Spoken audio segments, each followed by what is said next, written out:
जय श्री कृष्ण। परमात्मा की प्राप्ति में सबसे बड़ा कोई बाधा है तो वह है कामना। कामना परमात्मा की प्राप्ति में सबसे बड़ा बाधा है। जैसे घड़े से यदि पानी को निकाल दिया जाए तो उसके अंदर आकाश ऑटोमेटिक प्रवेश कर जाता है।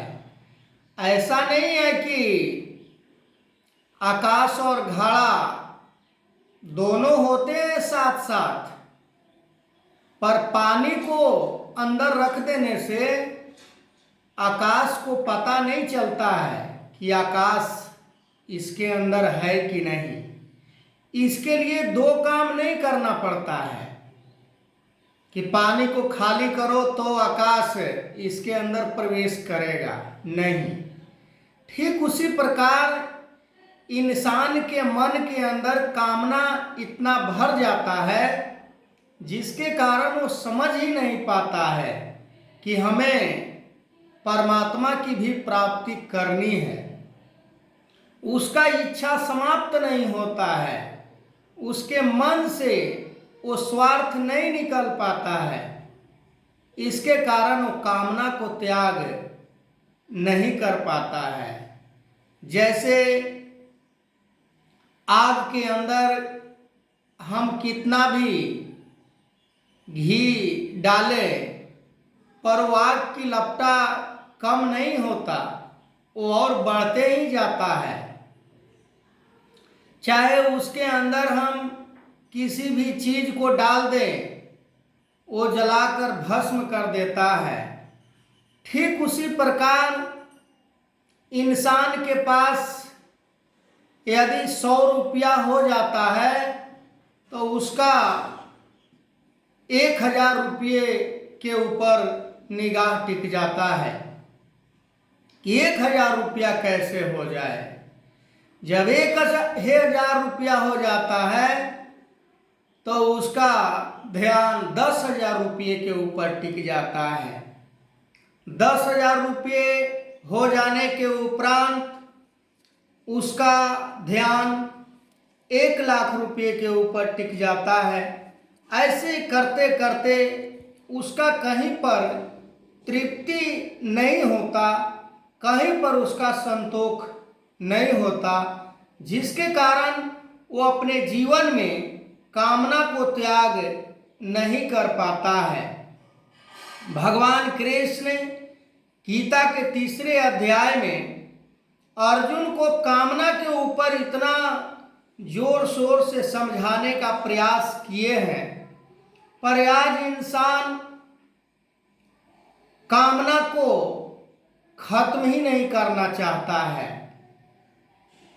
ज्यादा से ज्यादा भौतिक चीजों को संग्रह करना, आज की नहीं कल के लिए भी उसका सोच होता है कि कल भी हमें ये वस्तु काम आएगा। पर संत महापुरुषों ने, गुरु पीर पैगंबरों ने कहा है कि चाह गई चिंता गई मनवा बेपरवाह है, जिसको कछु न चाहिए वो साहो का साह। कि जो परमात्मा की प्राप्ति में अपना जीवन को लगा देते हैं, कामना को नष्ट करने में अपने ज्ञान बुद्धि को लगा देते हैं, वो इस संसार में बेपरवाह हो जाते हैं, वो इस संसार में निडर हो जाते हैं और वो कामना के ऊपर विजय प्राप्त करके परमात्मा को प्राप्त कर लेते हैं। परमात्मा को प्राप्त करने के लिए यदि गीता की माने तो कहीं जाने की जरूरत नहीं है, बस जरूरत कामना को त्याग करने की है। कामना, हम बड़े बड़े ज्ञान विज्ञान की बात सुन ले, बड़े बड़े कथा कीर्तन की बात सुन ले, बड़े बड़े यज्ञ अखंड कर ले, पर कामना समाप्त नहीं होती। कामना समाप्त तब होती है जब हमारे जीवन में पूर्ण गुरु का ज्ञान प्राप्त होता है। वो ज्ञान, जिस ज्ञान से परमात्मा की प्राप्ति की जा सके, वो ज्ञान जो ब्रह्म ज्ञान के नाम से पूरे दुनिया में विख्यात है। धर्म शास्त्रों में इसका बड़े जोर शोर से जिक्र होता है कि ब्रह्म ज्ञान ही एक ऐसी ज्ञान है जिस ज्ञान से कामना को मारा जा सकता है, कामना के ऊपर विजय प्राप्त किया जा सकता है। तभी तो जब जब इस धरती पर समय के सतगुरु अवतरित होते हैं तो कामना को समाप्त करने के लिए सबसे पहले उसे जो विधि और तरीका है वो बताते हैं कि सबसे पहले तुम अपने गुरु के चरणों में समर्पित हो जाओ, गुरु के आगे अपने आप को सरेंडर हो जाओ, गुरु के आगे अपने आप को खत्म कर दो कि मैं कुछ नहीं।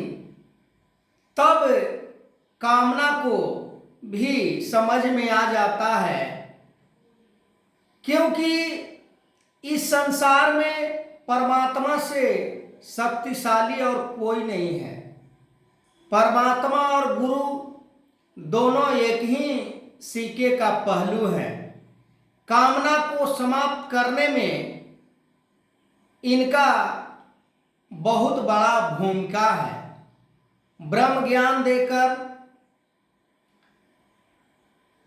प्रण देकर, कर्तव्य सिखाकर कामना को खत्म करने का विधि हमें समझाते हैं। आगे मैं इस वीडियो को कंटिन्यू करूंगा। तब तक के लिए जय श्री कृष्ण।